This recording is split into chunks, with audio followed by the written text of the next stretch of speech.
Sim. Sendo assim, a Constituição ela vai determinar algumas mudanças importantes, como o poder na França estaria dividido entre o poder executivo, a cargo do rei, mas esse deveria ser subordinado ao poder legislativo, a cargo de uma Assembleia Legislativa. Né? Ao poder legislativo cabia o comando da política externa do país e o controle sobre o exército. E os privilégios econômicos de alguns grupos foram cancelados, favorecendo os negócios da burguesia. Naquela época, os camponeses, os artesãos, as mulheres e os trabalhadores em geral, eles não tinham direito à participação política. E além disso, a alta nos preços dos alimentos agravava ainda mais o problema com a fome. Paradoxalmente, a Assembleia ela negava a igualdade entre os cidadãos, aprovada na Constituição.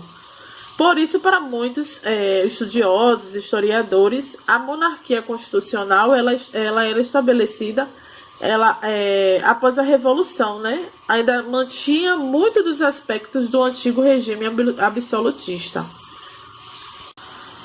Então, durante o tempo de duração da Assembleia Nacional, formaram-se alguns clubes patrióticos com diferentes tendências, né?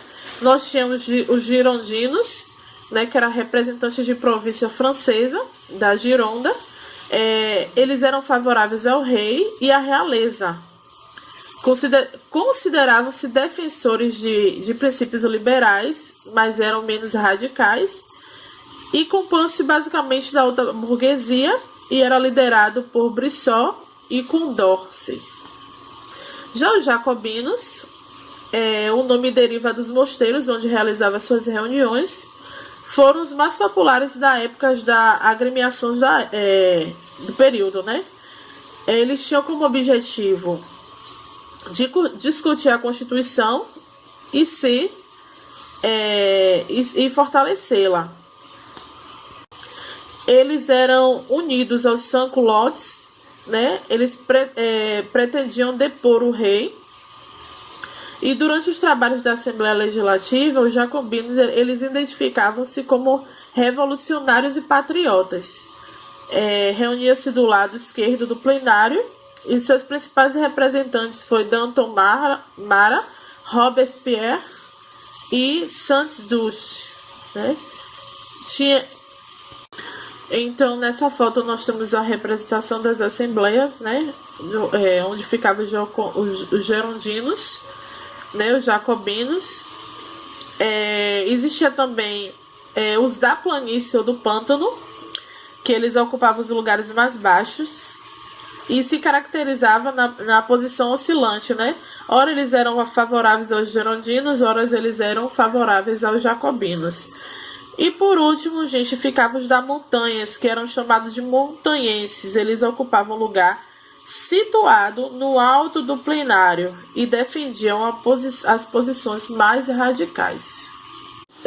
Nos dias atuais, nós temos a origem de algumas expressões que nós usamos. Fulano é de esquerda. Ou dizemos, não, fulano é de direita. Então, a origem das expressões de direita e de esquerda deve-se à posição aos grupos de deputados que ocupavam lá atrás no plenário da Assembleia Legislativa Francesa, né? Eles serviam para denominar suas posições políticas. Posições políticas se é conservadora, ele é de direita. Se era revolucionária ou defensora de direitos sociais e da população, eles recebiam o nome de esquerda.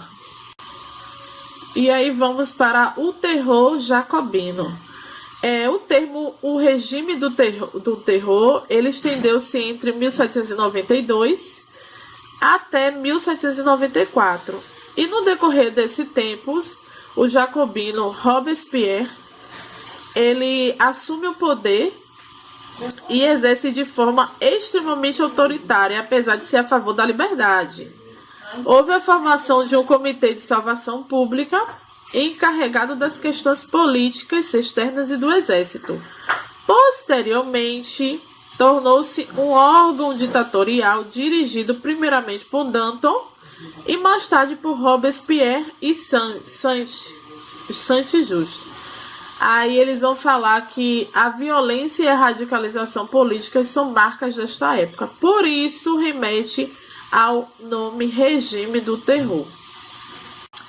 No regime do terror, milhares de pessoas elas vão ser julgadas e guilhotinadas por determinação desse tribunal. Vão ser chamados de traidores, né?